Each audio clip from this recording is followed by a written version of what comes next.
104.5 เมกะเฮิรตซ์รายการต่อไปเป็นรายการคดีโลกคดีธรรม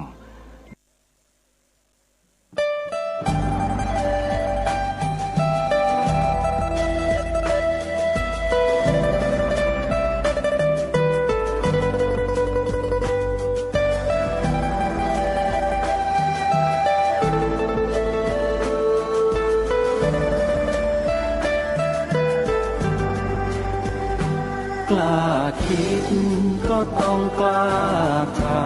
ำอย่ากลัวถ้าทำความดีเป็นศึกษาปัญหาให้ทันท่วงทีเมืองไทยจะพัฒนากว่านี้รายการดีๆคดีโลกคดีธรรมขอรำพัน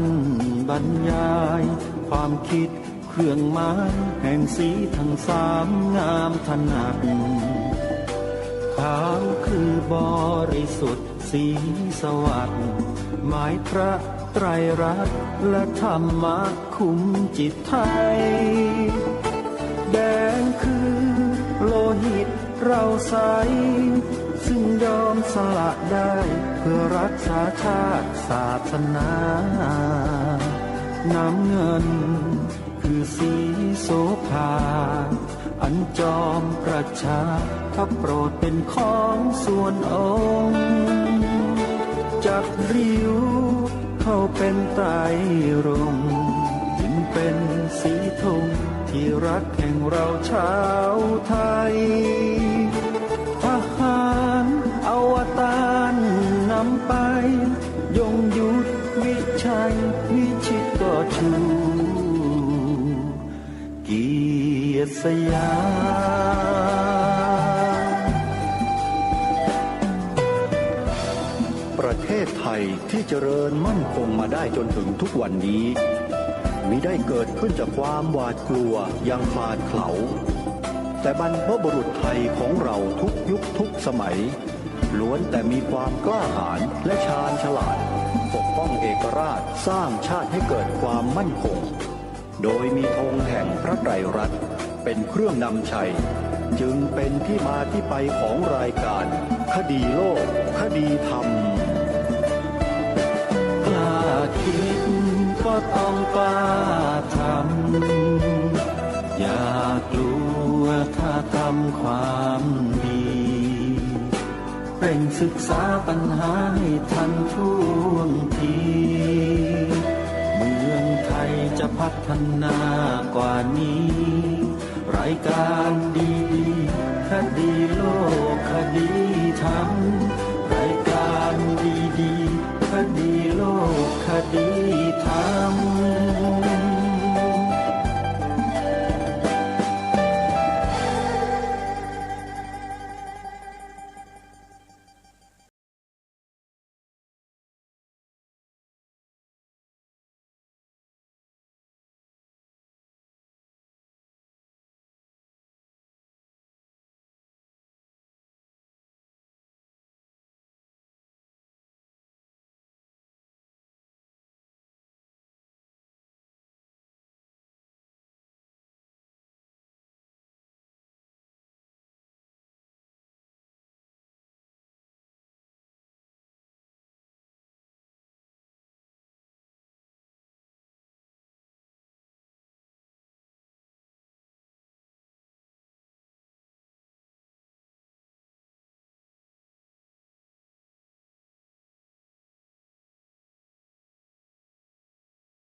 มาพบกับท่านผู้ฟังเป็นปกติทุกวันจันทร์ถึงวันศุกร์และวันเสาร์อาทิตย์ ทางสถานีวิทยุแห่งนี้ท่านผู้ฟังสามารถดาวน์โหลดแอปพลิเคชันเพื่อติดตามรับฟังรายการนี้ได้เป็นประจำทุกวันแอปพลิเคชันมีชื่อว่าสมาพันธ์สื่อวิทยุพระพุทธศาสนาอาเซียนแอปพลิเคชันดังกล่าวได้รวบรวมสถานีวิทยุพระพุทธศาสนาแห่งชาติประจำจังหวัดต่างๆมาไว้ในที่เดียวกันเพื่อบริการธรรมะสาระที่เป็นประโยชน์แก่ท่านผู้ฟังที่สนใจสามารถเปิดรับฟังได้หลายสถานี24 ชั่วโมงรายการคดีโลกคดีธรรมก็อยู่ในผังรายการแอปพลิเคชันดังกล่าวนี้ด้วยจึงขอเรียนเชิญเจริญพรศรัทธาสาธุชนทั้งหลายได้บอกต่อให้ผู้อื่นได้ร่วมดาวน์โหลดแอปพลิเคชันนี้ไว้ให้ทั่วถึงกันใครเป็นสะพานบุญจะได้อานิสงส์แห่งบุญนั้นด้วยท่านสาธุชนผู้ฟังทั้งหลายวันนี้รายการคดีโลกคดีธรรมนำคลิปเสียงธรรมบรรยายของท่านเจ้าคุณพระราชวชิระบัณฑิตหรือพระอาจารย์มหาประนอมธรรมลังกาโรท่านได้บรรยายไว้ในหัวข้อเรื่องการเข้าถึงพระรัตนตรัยอันนี้เป็นเรื่องที่สำคัญมากเป็นเรื่องใกล้ตัวแต่ละท่านแต่ละคนยังไม่เข้าใจยังปฏิบัติไม่ถูกตรงวันนี้จะนำคลิปเสียงการบรรยายให้ความรู้เรื่องการเข้าถึงพระรัตนตรัยที่ถูกต้องมาให้ท่านสาธุชนทั้งหลายได้สดับรับฟังกันเมื่อเราฟังแล้วก็จะได้ถือปฏิบัติให้เป็นไปในทิศทางเดียวกันการเข้าถึงพระรัตนตรัยก็จะสำเร็จประโยชน์แก่ท่านผู้ฟังทั้งหลายด้วยแต่ก่อนจะมาสดับรับฟังเนื้อหาดังกล่าวขอแจ้งข่าวประชาสัมพันธ์งานบุญสำคัญสำหรับพุทธศาสนิกชนคนไทยของเราจะได้มีโอกาสทำบุญตอบแทนครูบาอาจารย์ของเราในอดีตที่ท่านสืบสารรักษาพุทธพจน์ไว้ให้แก่พวกเราจนถึงวันนี้โดยการร่วมบุญทอดผ้าป่าสามัคคีบูรณะปฏิสังขรณ์เสนาสนะโบราณประจำพระอารามหลวงชั้นเอกพิเศษ1 ใน 6 วัดของประเทศไทยนั่นก็คือวัดมหาธาตุยุวราชรังสฤษฎ์ท่าพระจันทร์กรุงเทพมหานครท่านสาธุชนทั้งหลายสามารถทำบุญทอดผ้าป่าออนไลน์ได้ไม่ว่าท่านจะอยู่หน้าที่แห่งหนตำบลใดก็ตามโอนปัจจัยเข้ามามีส่วนร่วมทำบุญตอบแทนคุณบูรพาจารย์ของประเทศไทยของเราร่วมกันโอนปัจจัยเข้ามาได้ที่ธนาคารไทยพาณิชย์สาขาบางลำพูเลขบัญชี114-214-9897หมายเลขโทรศัพท์ติดต่อเพื่อขอรายละเอียดเพิ่มเติมโทร094-662-6935สำหรับท่านใดที่มีความประสงค์จะเดินทางมาร่วมงานทอดผ้าป่าสามัคคีท่านสามารถเดินทางมาร่วมงานได้ที่วัดมหาธาตุยุวราชรังสฤษฎ์ท่าพระจันทร์กรุงเทพทอดในวันอาทิตย์ที่8 สิงหาคมภายในพระอุโบสถของวัดมหาธาตุยุวราชรังสฤษฎ์เวลาบ่าย2 โมงหรือ 14 นาฬิกาท่านสาธุชนทั้งหลายวันนี้ขอให้พวกเราในฐานะที่เป็นพุทธศาสนิกชนตั้งใจฟังธรรมบรรยายชุดนี้ให้ดีเป็นเรื่องอยู่ใกล้ตัวเรามากที่สุดเรากราบเราไหว้เราบูชาพระรัตนตรัยกันมานานแสนนานตั้งแต่เกิดมาไม่กี่เดือนพ่อแม่พี่ป้าน้าอาครูบาอาจารย์ก็สอนให้เราไหว้พระอะระหังสัมมาสัมพุทโธภควาพระผู้มีพระภาคเจ้าเป็นพระอรหันต์ดับเพลิงกิเลสเพลิงทุกข์สิ้นเชิงตรัสรู้ชอบได้โดยพระองค์เองพุทธังภควันตังอภิวาเทมิข้าพระเจ้าอภิวาทพระผู้มีพระภาคเจ้าพระองค์นั้นผู้ซึ่งเป็นผู้รู้ผู้ตื่นผู้เบิกบานกราบแต่เราเข้าถึงกันจริงหรือเปล่าอันนี้คือเรื่องใหญ่เรื่องสำคัญมากเป็นหญ้าปากคอกเราได้แต่กราบบูชาพระรัตนตรัยกันมาช้านานแต่เราไม่รู้เลยว่าเรายังไม่ได้เข้าถึงพระรัตนตรัยกันเลยมีวิธีการเข้าถึงเดี๋ยวเรามาติดตามรับฟังเนื้อหาสาระต่อไปนี้พร้อมๆกันท่านเจ้าคุณพระราชวชิรบัณฑิตหรือพระอาจารย์มหาประนอมธรรมลังกาโรเจ้าอาวาสวัดจากแดงผู้ทรงความรู้ในพระไตรปิฎกอรรถกถาดีกาศรัทธาวิเศษทั้งหลายจะมาขยายความแล้วพาพวกเราเข้าถึงพระรัตนตรัยณบัดนี้พร้อมๆกันไปติดตามรับฟังได้ณบัดนี้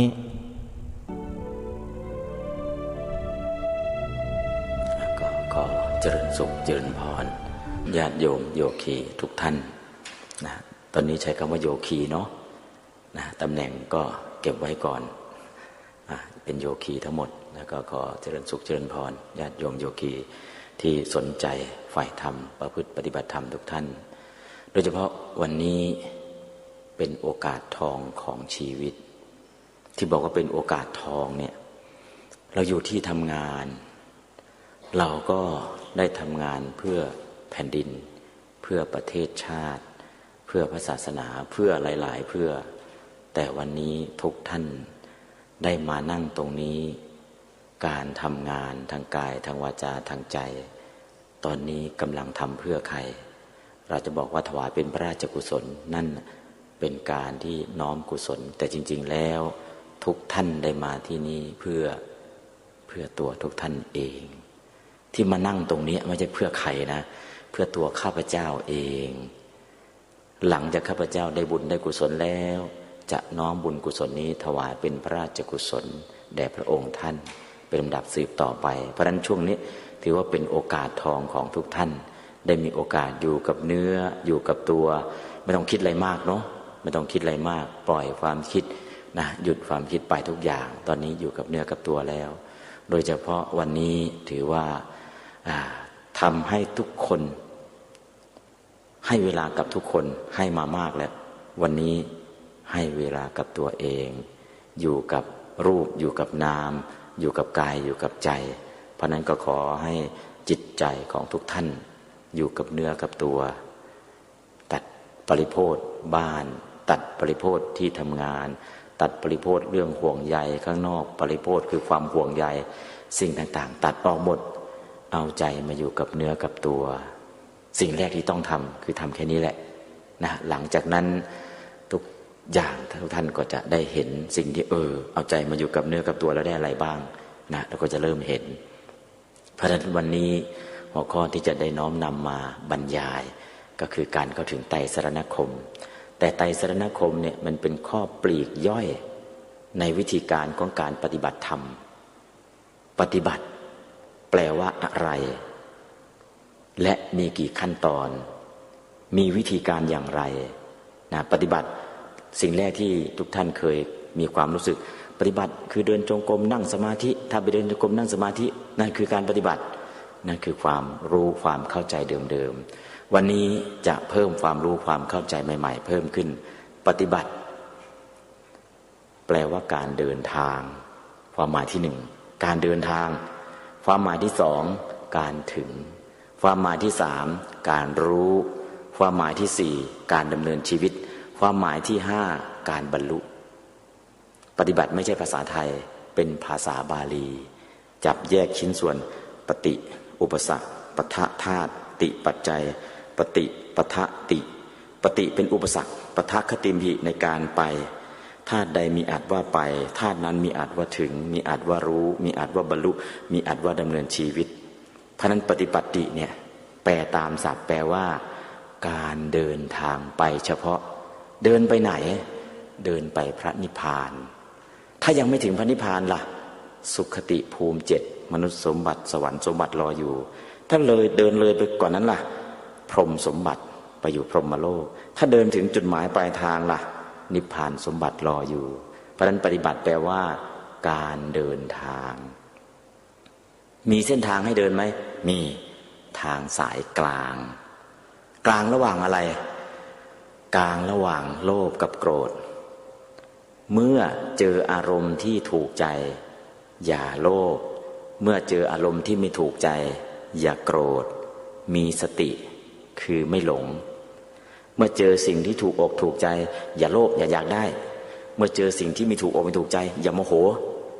แล้วมีอะไรล่ะให้มีสติอยู่ตรงกลางคือไม่หลงสรุปแล้วคือไม่โลภเมื่อเจอสิ่งที่จะก่อให้เกิดความโลภไม่โกรธเมื่อเจออารมณ์ที่ก่อให้เกิดความโกรธไม่หลงเพราะมีสติสัมปชัญญะอยู่ต่อเนื่องนั่นคือ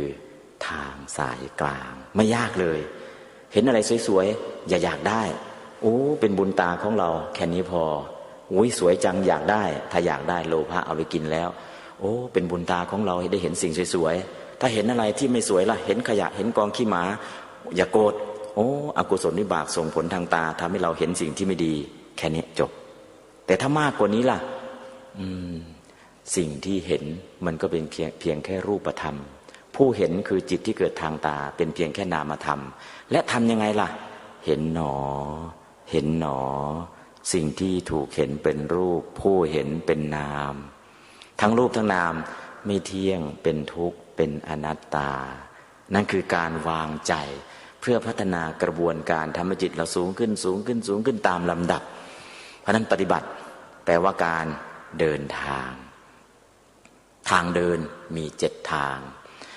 อบายทั้ง4อย่าเดินไปเลยเดินไปสู่สุคติภูมิ7เดินไปสู่พรหมเดินไปสู่พระนิพพานทางตรงพระนิพพานคืออริยมรรคมีองค์8ปฏิบัติแปลว่าการเดินทางเนาะความหมายที่2แปลว่าการถึงสิ่งแรกเลยทุกท่านพอเริ่มลงมือปฏิบัติสิ่งแรกที่ต้องถึงอะไรต้องถึงอะไรถึงสำนักปฏิบัติก่อนใช่ไหม สิ่งแรกก็ต้องถึงสำนักปฏิบัติก่อนนะเนาะปฏิบัติแปลว่าการถึงสิ่งแรกที่ต้องถึงก็คืออัจจตเกปานุเปตังบุตตังสรณังคัจฉามิอัจจตเกปานุเปตังธัมมังสรณังคัจฉามิอัจจตเกปานุเปตังสังฆังสรณังคัจฉามิสิ่งแรกเลยที่เราจะต้องถึงอะไรนั่นแหละปฏิบัติแปลว่าการถึงพอถึงที่ปฏิบัติใจเราต้องถึงพระรัตนตรัยคือพระพุทธพระธรรมพระสงฆ์อัจฉตเคตั้งแต่วันนี้เป็นต้นไปปานุเปตังตลอดชีวิตพุทธังสรณังคัจฉามิคัจฉามิข้าพเจ้าขอถึงขอนับถือขอมอบตนเป็นศิษย์ขอมอบกายถวายชีวิตพุทธังซึ่งพระพุทธเจ้าผู้ตรัสรู้อริยสัจทั้ง4ได้โดยพระองค์เองแล้วสามารถสอนผู้อื่นให้รู้แจ้งแทงตลอดอริยสัจทั้ง4ตามได้ด้วย สรณังว่าเป็นที่พึ่งทางใจเป็นที่ระลึกถึงพระคุณของพระองค์อยู่เนืองๆเป็นที่มอบกายถวายชีวิตเป็นที่มอบตนเป็นศิษย์เข้าไปปฏิบัติรับใช้เป็นที่มอบกายถวายชีวิตจะปฏิบัติตามคำสั่งสอนของพระองค์ยิ่งด้วยชีวิตการเข้าถึงมี4 วิธีคัจฉามิข้าพเจ้าขอถึงเอาใจเข้าถึงพุทธคุณ3พุทธคุณ9ธรรมคุณ6สังฆคุณ9ให้ได้ขอนับถือคุณงามความดีตั้งแต่พระองค์คิดสร้างบารมีช่วยเหลือพวกเราที่เรียกว่าพระมหากรุณาธิคุณพระบริสุทธิ์ที่คุณพระปัญญาที่คุณนับถือคุณงามความดีบารมีทั้ง10ตลอดจนพุทธคุณ3พุทธคุณ9ของพระองค์ทั้งหมดนั่นคือขอนับถือขอมอบตนเป็นศิษย์เข้าไปแล้วไปทำความสะอาดไปเปลี่ยนน้ำใช้น้ำฉันเอาดอกไม้ไปบูชานั่นแหละทำความสะอาดหิ้งพระก็ดีทำความสะอาดลานพระเจดีย์ก็ดีเปลี่ยนดอกไม้เก่าออกก็ดีเอาดอกไม้ใส่ใหม่ไปถวายก็ดีนะการที่เอาทำความสะอาดและเอาเครื่องสักการะบูชาไปดูแลทั้งหมดนั่นคือการมอบตนเป็นศิษย์ส่วนการเข้าถึงแบบมอบกายถวายชีวิตล่ะข้าพเจ้าจะปฏิบัติตามคำสั่งสอนของพระองค์ยิ่งด้วยชีวิตเพราะอะไรพระองค์สละชีวิตแทนพวกเราที่เป็นทานปรมัตถบารมีเนี่ยนับภพชาติไม่ถ้วนพระองค์ไม่รู้จักพวกเราแต่พระองค์ตายแทนพวกเรานับภพชาติไม่ถ้วนเพราะฉะนั้นเราจะปฏิบัติตามคำสั่งสอนของพระองค์ยิ่งด้วยชีวิตพระพุทธเจ้าของเราคิดอยู่ในใจไม่บอกให้ใครรู้แล้วก็ลงมือปฏิบัติ7 อสงไขยบอกให้คนอื่นรับรู้รับทราบว่าข้าพเจ้ากำลังปฏิบัติเพื่อเป็นพุทธเจ้าข้าพเจ้าปรารถนาโพธิญาณข้าพเจ้าเป็นพระโพธิสัตว์ให้คนอื่นรับรู้รับทราบอีก9 อสงไขย9 7เป็น16ครบ16 อสงไขยแล้วได้รับพยากรณ์ว่าจากนี้เป็นต้นไปอีก4 อสงไขยแสนมหากัปสุเมธดาบทผู้ได้ฌานผู้นี้จะได้ตรัสรู้เป็นพระสัมมาสัมพุทธเจ้าพระนามว่าสมณโคดมพระองค์บำเพ็ญบารมีคือบำเพ็ญประโยชน์เพื่อผู้อื่นบารมีเนาะบารมีแปลว่าการบำเพ็ญประโยชน์เพื่อผู้อื่นบารมีแปลว่าการกระทำที่ประเสริฐแปลว่าบารมีแปลว่าการกระทำของผู้ประเสริฐบารมีแปลว่าการตักตวงเอาคุณงามความดีใส่ในตนบารมีแปลว่าการกระทำที่ส่งให้ผู้กระทำถึงฝั่งพระนิพพานพระองค์บำเพ็ญบารมีมาบารมี10 ทัศ3 ระดับ20 อสงไขยทำเพื่อใครเพื่อสัตว์โลกทั้งมวลถ้าเพื่อพระองค์ล่ะชาติที่เป็นสุเมธดาบทชาตินั้นก็มีสิทธิ์ได้บรรลุเป็นพระอรหันต์แต่พระองค์ไม่ทำแค่นั้นจะช่วยเหลือสัตว์โลกพระองค์ก็มาเป็นบารมีต่ออีก4 อสงไขยแสนมหากัปเพราะฉะนั้นพระองค์ทำเพื่อพวกเราไม่เคยเห็นหน้าพวกเราไม่เคยรู้จักพวกเราแต่ยอมสละชีวิตเป็นทานปรมัตถบารมีเพื่อพวกเรามานับภพชาติไม่ถ้วนเพราะฉะนั้นเราจะปฏิบัติตามคำสั่งสอนของพระองค์เนี่ยเอาชีวิตเข้าไปแลกดูสิมันจะเป็นยังไงไหมลุยดิถ้าเราลุยได้จริงๆมอบกายถวายชีวิตจริงๆเราก็จะเห็นคุณของพระองค์พระองค์มีพระกรุณาดุจห้วงมหานพใช่เลยเราจะเห็นพระคุณของพระองค์แต่ละข้อมันชัดเจนขึ้นเพราะฉะนั้นการเข้าถึงไตรสรณคมอย่างที่4ก็คือมอบกายถวายชีวิตคัจฉามิเนาะอัจฉตเคตั้งแต่วันนี้เป็นต้นไปปานุเปตังตลอดชีวิตธัมมังสรณังคัจฉามิข้าพเจ้าขอถึงขอนับถือขอมอบตนเป็นศิษย์ขอมอบกายถวายชีวิตธัมมังซึ่งปริยัติสัทธรรม84,000 ธรรมขันธ์ปฏิบัติสัทธรรมปฏิบัติธรรมก็คือไตรสรณคมศีลกุศลกรรมบทสมถะวิปัสสนาปฏิเวสธรรมคือมรรค4ผล4นิพพาน1สรณังว่าเป็นที่พึ่งเป็นที่ระลึกเป็นที่ป้องกันภายในปัจจุบันและภายในสังสารวัฏอัจฉตเคตั้งแต่วันนี้เป็นต้นไปปานุเปตังตลอดชีวิตสังฆังสรณังคัจฉามิ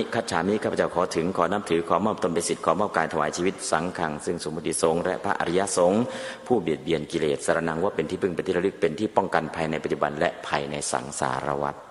เพราะนั้นการเข้าถึงไตรสรณคม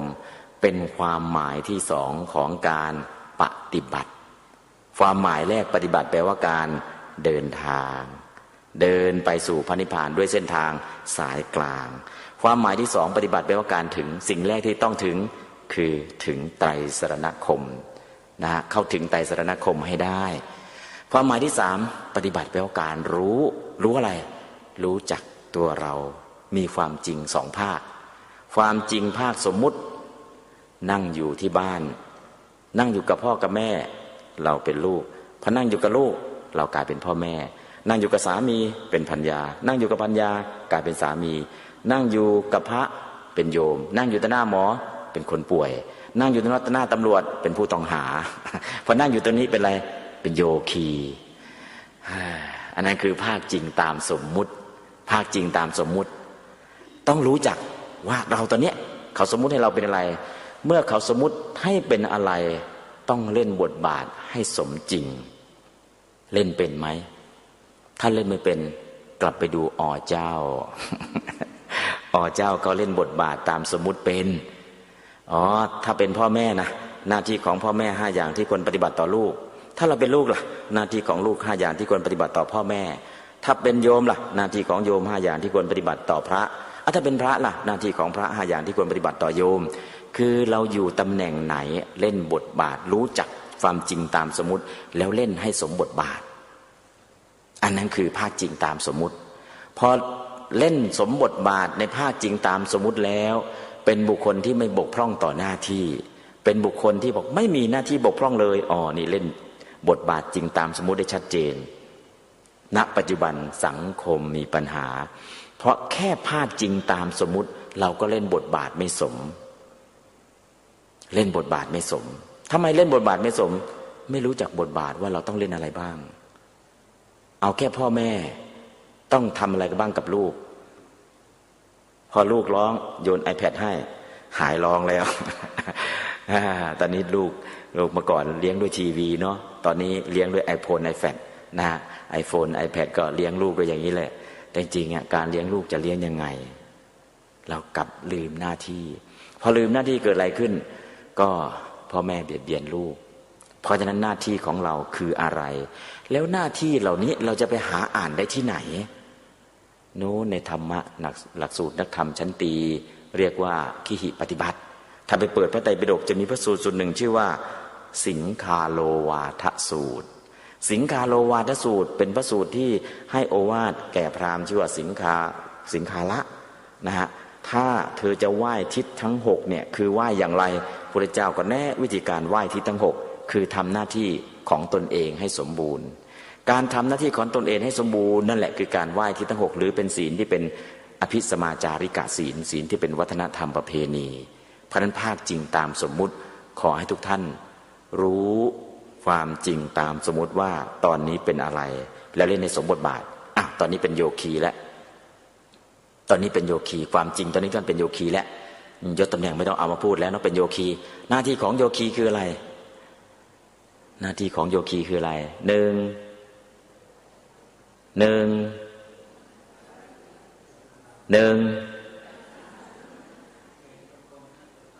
ดินจงกรมนั่งสมาธิ2สวดมนต์ฟังธรรม3รักษาศีล4หมดแล้วมี4อย่างเนาะหน้าที่ของโยคีแปลว่าผู้มีโยคะ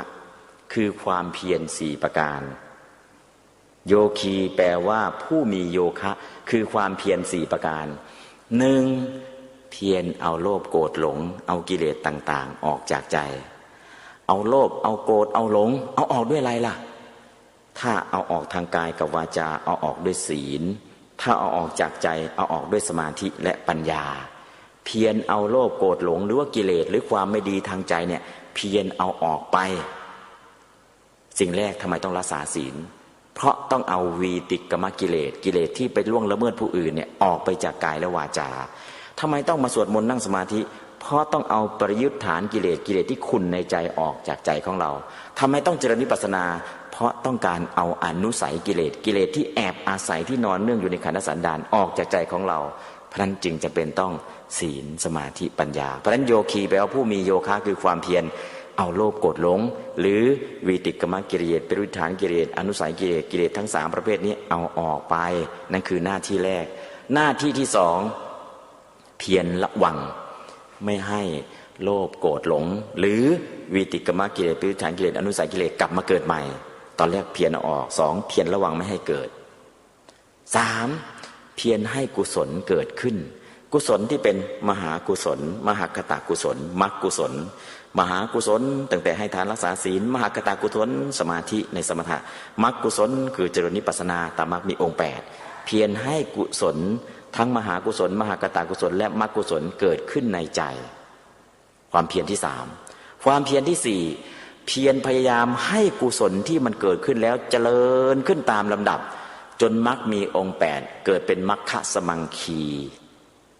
วันไหนมรรคทั้ง8เกิดเป็นมรรคสมังคีวันนั้นได้บรรลุโสดาปัตติมรรคนั่นคือหน้าที่ของโยคี1เพียรเอากิเลสเพียรเอาโลภโกรธหลงออกจากใจ2เพียรจากกายวาจาใจ3เพียรพยายามไม่ให้มัน2เพียรปิดกั้นไม่ให้มันกลับมาเข้ามาใหม่3เพียรพยายามให้กุศลทั้งมหากุศลมหากตกุศลทั้งมรรคกุศลเกิดขึ้น4เพียรให้กุศลที่เกิดขึ้นแล้วเจริญขึ้นจนถึงเจริญสูงสุดคือมรรคสมังคีนั่นแหละความหมายของคำว่าโยคีแปลว่าผู้มีโยคะคือความเพียร4ประการความหมายโยคีเนาะตอนนี้จริงตามสมมติต้องเล่นบทบาทจริงตามสมมตินะก็นะเป็นโยคีเล่นบทบาทของโยคีเอาละตอนนี้จริงตามสมมติตอนนี้ทุกท่านรู้หน้าที่แล้วจริงตามสมมติจริงตามประมัตถ์ล่ะจริงตามสมมติตอนนี้สมมุติให้ขั้นสูงสุดเป็นโยคีต้องเล่นบทบาทโยคีบทบาทพ่อบทบาทแม่บทบาทข้าราชการบทบาทอะไรเนี่ยทิ้งบทบาทนั้นไปก่อนเหลือบทบาทเดียวคือโยคีทำหน้าที่ของโยคีให้สมบูรณ์และพอผ่านหน้าที่สมมุติแล้วเหลือหน้าที่จริงจริงตามปรมัตถ์ร่างกายเราเป็นเพียงแค่รูปธรรมจิตใจเราเป็นเพียงแค่นามธรรมทำไมร่างกายของคนเราจึงเรียกว่ารูปธรรมเนี่ยโยมโยคีทำไมร่างกายของคนเราจึงเรียกว่ารูปธรรมเพราะอะไรแต่ต้องได้สัมผัสได้อันนั้นคือความรู้ที่เรามีอยู่ความรู้ที่เรามีอยู่เนาะแล้วจิตใจทำไมจะเรียกว่านามธรรมแต่ต้องไม่ได้มองไม่เห็นอันนี้คือความรู้เดิมที่มีอยู่ไม่ผิดหรอกแต่เวลาปฏิบัติไม่เอาความหมายนี้เอาความหมายใหม่ความหมายอะไรรูปตีติรูปังเปลี่ยนแปลงผันแปรแตกสลายเป็นเรียกว่ารูปธรรมร่างกายของเราเนี่ยไม่เอาความหมายว่าจับได้สัมผัสได้แต่เอาความหมายว่าแตกสลายเป็นเปลี่ยนแปลงผันแปรแตกสลายเป็นเพราะกรรมจิตอุตุอาหารเข้าไปทำลายหรือเข้าไปปรุงเพราะนั้นจึงเรียกว่ารูปธรรมและจิตใจเราเรียกว่านามธรรมความหมายเดิมที่เรารู้คือจับไม่ได้รับรู้อารมณ์ได้อะไรต่างๆจิตใจของเราเรียกว่านามธรรมนมติตินามังน้อมตัวเองเข้าไปรับรู้อารมณ์ได้น้อมเอาอารมณ์เข้ามาใส่ตัวเราเองได้จิตใจจะเรียกว่านามธรรมเอาความหมายนี้และทั้งรูปทั้งนามเป็นอะไรต่อนามรูปังอนิจจังทั้งนามทั้งรูปไม่เที่ยงเพราะเกิดดับนามรูปังทุกขังนามรูปเป็นกองแห่งทุกข์เพราะไม่สามารถทนอยู่ในสภาพเดิมได้นามรูปังอนัตตานามรูปไม่อยู่ในบังคับบัญชาที่เราจะสั่งการได้เอาความหมายนี้แต่ความหมายว่านามรูปังอนิจจังนามรูปังทุกขังนามรูปังอนัตตากว่าจะเข้าใจความหมายนี้ต้องไปไหนล่ะต้องไปในงานศพพอพระท่านสวดอภิธรรมจบเชิญเจ้าภาพมาถวายผ้าบางสกุลถือผ้าบางสกุลไว้นะครับว่าตามผมทายกให้ว่าก็ว่าตามนามรูปังอนิจจังเราก็ว่าตามนามรูปังทุกขังเราก็ว่าตามนามรูปังอนัตตาเราก็ว่าตาม1 2 3วางผ้าครับวางผ้าแล้วก็ถอยหลังมาครับถอยหลังว่านอนสอนง่ายเนาะ ตอนไปวางผ้าบางสกุลเนี่ยว่านอนสอนง่ายเลยแต่ทายกว่าอะไรเราก็ไม่รู้นามรูปังอนิจจังคืออะไรเขาก็ไม่มีเวลาอธิบายนามรูปังทุกขังคืออะไรเขาก็ไม่ได้อธิบายนามรูปังอนัตตาคืออะไรเขาไม่ได้อธิบายนามรูปังก็คือทั้งนามธรรมและรูปธรรมร่างกายและจิตจังอนิจจังมันไม่เที่ยงเพราะมันเกิดระดับนามรูปังทุกขังทั้งนามรูปเป็นกองแห่งทุกข์เพราะมันไม่สามารถทนอยู่ในสภาพเดิมได้นามรูปังอนัตตาทั้งนามทั้งรูปไม่ใช่ตัวไม่ใช่ตนไม่อยู่ในบังคับบัญชาที่เราจะสั่งการได้นั่นแหละคือความหมายสิ่งที่เราจะต้องรู้ณปัจจุบันคือจริงภาคปรมัตถ์ร่างกายเราเป็นเพียงแค่รูปจิตใจเป็นเพียงแค่นามทั้งรูปทั้งนามไม่เที่ยงเป็นทุกข์เป็นอนัตตาก่อนที่มันจะไม่เที่ยงจะเห็นยังไงว่ามันไม่เที่ยงตาเห็นรูปดับไปแล้วหูได้ยินเสียงดับไปแล้วจมูกดมกลิ่นดับไปแล้วการเกิดดับอย่างรวดเร็วบ่งบอกถึงความไม่เที่ยงเกิดแล้วมันไม่สามารถทนอยู่ในสภาพเดิมได้มันจะต้องเปลี่ยนแปลงผันแปรมันไม่สามารถทนอยู่ในสภาพเดิมไม่ได้นั่นคือสภาพของทุกขัง บังคับไม่ได้อย่าเจ็บนะก็เจ็บอย่าเมื่อยนะก็เมื่อยนะอย่าแก่นะก็แก่อย่าตายนะก็ตายทำไมล่ะเป็นอนัตตาไม่อยู่ในบังคับบัญชาที่เราจะสั่งการเพราะฉะนั้นในสิ่งเหล่านี้ความจริงภาคปรมัตถ์ร่างกายเราเป็นแค่รูปจิตใจเราเป็นแค่นามนั่นก็คือจริงสองภาคต้องรู้ปฏิบัติความหมายที่สามเราต้องรู้ความจริงภาคสมมุติรู้ความจริงภาคปรมัตถ์ตอนนี้สองภาครู้แล้วปฏิบัติความหมายที่สี่แปลว่าการดำเนินชีวิตดำเนินชีวิตยังไงเรียกว่าดำเนินชีวิตดำเนินชีวิตการดำเนินชีวิตแบบเศรษฐกิจพอเพียงการดำเนินชีวิตแบบไฮโซการดำเนินชีวิตแบบวัตถุนิยมโลกนิยมอะไรต่างๆที่เขากำลังเป็นกันเนาะก็การดำเนินชีวิตของแต่ละคนจะไม่เหมือนกันและปฏิบัติที่แปลว่าการดำเนินชีวิตเนี่ยคืออย่างไรปฏิบัติแปลว่าการดำเนินชีวิตทำอย่างไรชีวิตของเราที่ใช้คำว่าดำเนินชีวิตแบบมีคุณธรรมดำเนินชีวิตแบบมีศีลธรรมดำเนินชีวิตแบบมีปัญญาแก้ปัญหาทุกอย่างได้เนี่ยคือดำเนินชีวิตอย่างไรโยมแบบยังไงเนาะเอาศีลไปดำเนินชีวิตไม่ผิดศีลสังคมปกติสุขดำเนินชีวิตด้วยศีลเป็นอันดับต้นอันดับกลางล่ะดำเนินชีวิตด้วยสมาธิอันดับสูงสุดล่ะดำเนินชีวิตด้วยปัญญาถ้าดำเนินชีวิตด้วยศีลอะไรจะเกิดขึ้นสุดยอดเลยอันสตรีไม่มีศีลก็สิ้นสวยบุรุษด้วยถ้าไร้ศีลก็สิ้นสีอันพระภิกษุไม่มีศีลก็สิ้นดีข้าราชการศีลไม่มีก็จุดแล้วแต่จะเป็นเนาะถ้าศีลไม่มีก็โกงกินบ้างอะไรบ้างสารพัดแล้วแต่จะเป็นกันเพราะนั้นเนี่ยศีลเป็นพื้นฐานในการดำเนินชีวิตผู้หญิงจะสวยไม่สวยถ้าไม่มีศีลหมดสวยเลยบุรุษจะมีศักดิ์ศรีหรือไม่มีศักดิ์ศรีดูที่ศีลพระจะมีดีหรือไม่มีดีดูที่ศีลข้าราชการซื่อสัตย์หรือไม่ซื่อสัตย์ดูที่ศีลถ้ามีศีลทุกอย่างจบในสังคมขั้นพื้นฐานจะเป็นพระเป็นโยมเป็นผู้หญิงเป็นผู้ชายเป็นข้าราชการ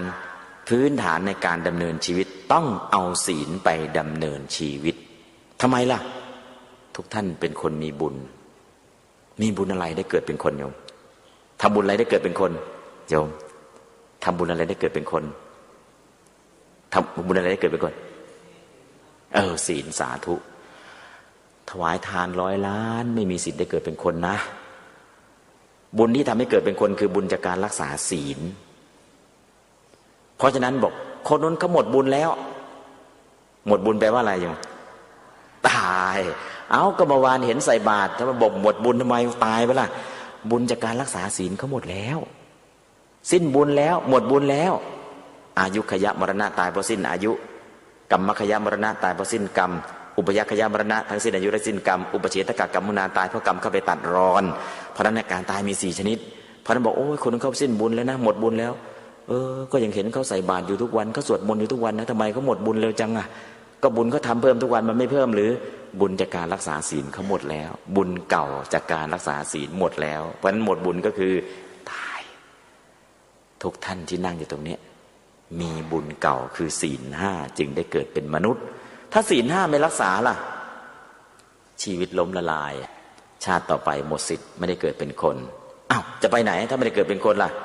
ตายด้วยความโลภก็ไปเป็นเปรตตายด้วยความโกรธก็ลงนรกตายด้วยความหลงเป็นสัตว์เดรัจฉานตายด้วยทิฏฐิมานะก็เป็นอสุรกายถ้ามีศีล 5ล่ะกลับมาเกิดเป็นคนถ้าศีล 8ล่ะสวรรค์เลือกชั้นได้ทำสมาธิได้ฌานล่ะไปเกิดเป็นพรหมถ้าเจริญวิปัสสนาล่ะมีสิทธิ์บรรลุมรรคผลมีสิทธิ์ไปพระนิพพานเพราะฉะนั้นทุกท่านที่นั่งอยู่ตรงนี้ถือว่ามีบุญนะบุญเก่ายังมีอยู่ชีวิตยังมีอยู่เกิดมาบอกมีบุญแต่ทำไมรูปร่างหน้าตามันไม่เหมือนกันล่ะศีลข้อที่4ถ้าอยากรูปร่างหน้าตาดีศีลข้อที่4ถ้าไปผ่าตัดเสริมสวยล่ะได้ชั่วครั้งชั่วคราวสวยไม่ถาวรถ้าอยากสวยถาวรต้องศีลข้อที่ สติปัญญาล่ะทำไมไม่เท่ากันศีลข้อที่ห้าอายุยืนอายุสั้นนะบางคนอายุ75แล้วยังไม่ตายเลยศีลข้อที่หนึ่งคำไปข้างกระเป๋าโอ้ยังมีเงินอยู่อุ่นใจได้อุ่นใจได้แสดงว่าศีลข้อที่สองรักษาไว้ดีไม่เคยอกหักไม่เคยผิดหวังไม่มีปัญหาเกี่ยวเรื่องความรักไม่มีปัญหาเรื่องครอบครัวเลยพอศีลข้อที่สามรักษาเอาไว้ดี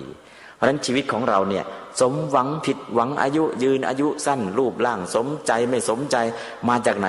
มาจากศีลห้าที่เคยรักษาไว้แล้วในอดีตรูปร่างหน้าตาของเราไม่ต้องไปโทษใครนะปากของเราพูดดีปากหน้าตาก็ดีนะพูดดีมีสีแก่ปาก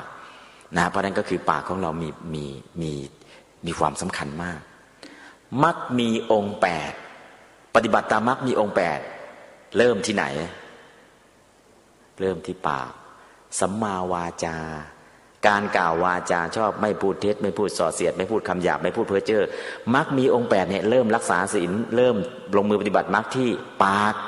ไม่พูดเท็จพูดแต่คำจริงคำสัตย์ไม่พูดส่อเสียดพูดแต่คำที่ทำให้สมัครสมานสามัคคีไม่พูดคำหยาบพูดแต่คำไพเราะสนอสดไม่พูดสิ่งเลวไหลไร้สาระพูดแต่สิ่งที่ดีมีสาระเพราะฉะนั้นการรักษาศีลหรือปฏิบัติตามมรรคมีองค์8เริ่มต้นที่ปากเพราะฉะนั้น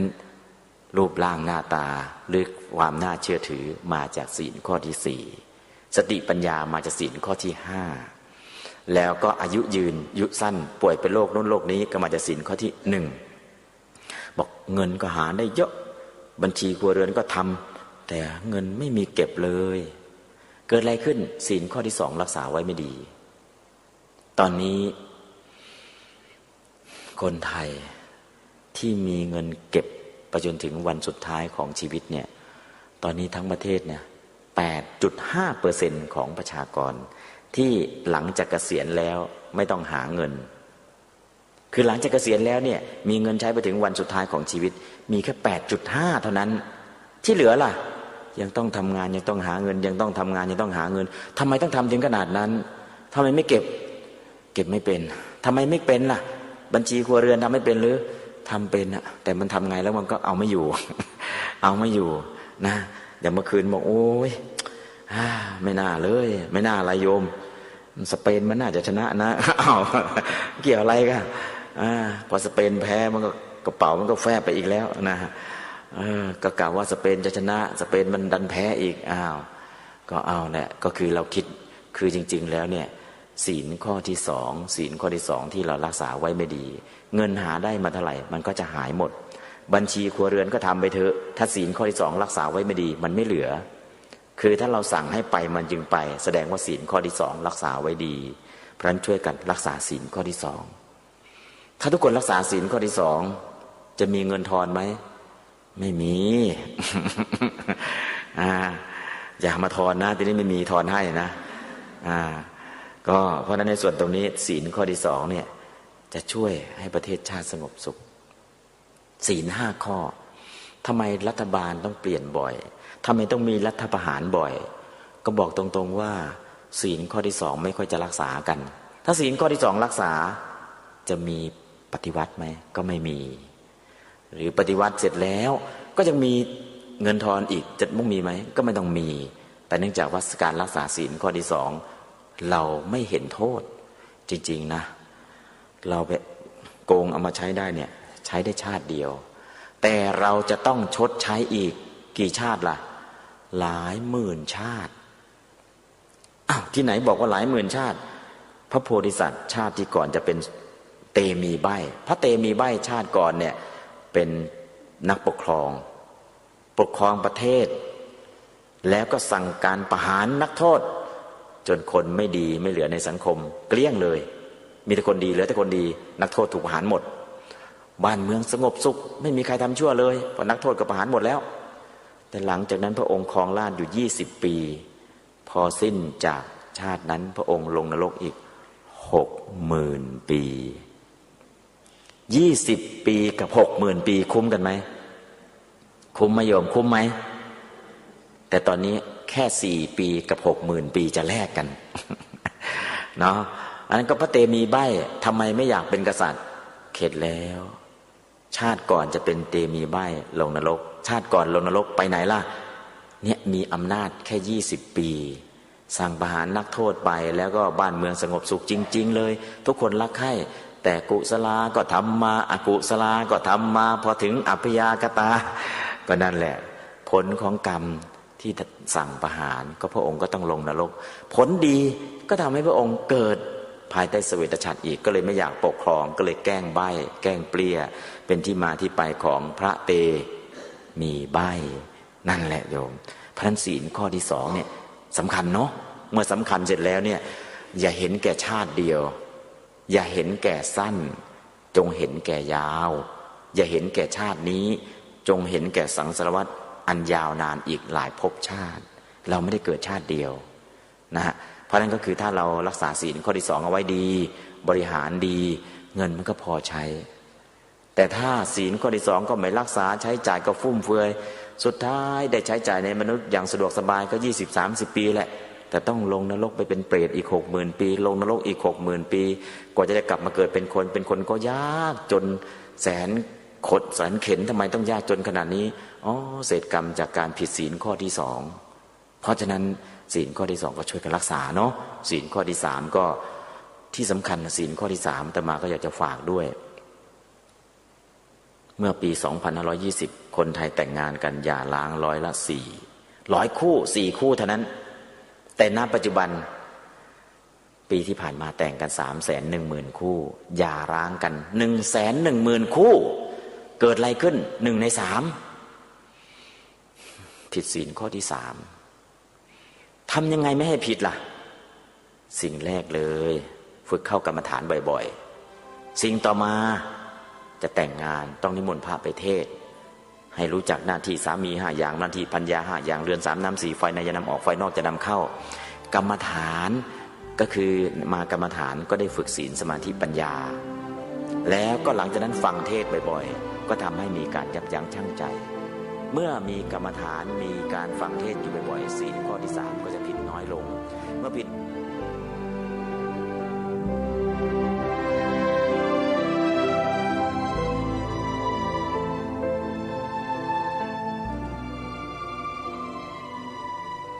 ท่านสาธุชนผู้ฟังทุกท่านมาสู่ช่วงท้ายของรายการก็จะยกยอดให้พวกเราได้ไปฟังกันต่อในวันพรุ่งนี้ซึ่งท่านเจ้าคุณพระราชวชิรบัณฑิตนะฮะกำลังนำท่านสาธุชนเนี่ยมาศึกษาเรียนรู้ถึงศีลในแต่ละข้อถ้าหากเรากระทำความผิดต่อศีลแล้วเนี่ยจะมีผลกระทบต่อเราเองต่อสังคมต่อประเทศชาติอย่างไรซึ่งก็ฟังมาถึงตรงนี้น่าสนใจมากสถิติการหย่าร้างของผู้ที่แต่งงานกันเกิดขึ้นเป็นจำนวนมาก1 ใน 3มากกว่าสมัยก่อนเยอะซึ่งท่านกำลังอธิบายถึงตรงนี้เป็นเพราะเหตุอะไรอย่างไรนั้นเดี๋ยววันพรุ่งนี้มาติดตามรับฟังกันต่อวันนี้เวลาของรายการหมดอาตมภาพต้องขอสมมุติยุติรายการไว้แต่เพียงเท่านี้พบกันใหม่ในวันพรุ่งนี้ขอความสุขสวัสดีในธรรมแห่งองค์สมเด็จพระบรมศาสดาสัมมาสัมพุทธเจ้าจงปรากฏเกิดมีขึ้นในจิตใจของท่านผู้ฟังทุกท่านทุกคนเทอญขอเจริญพร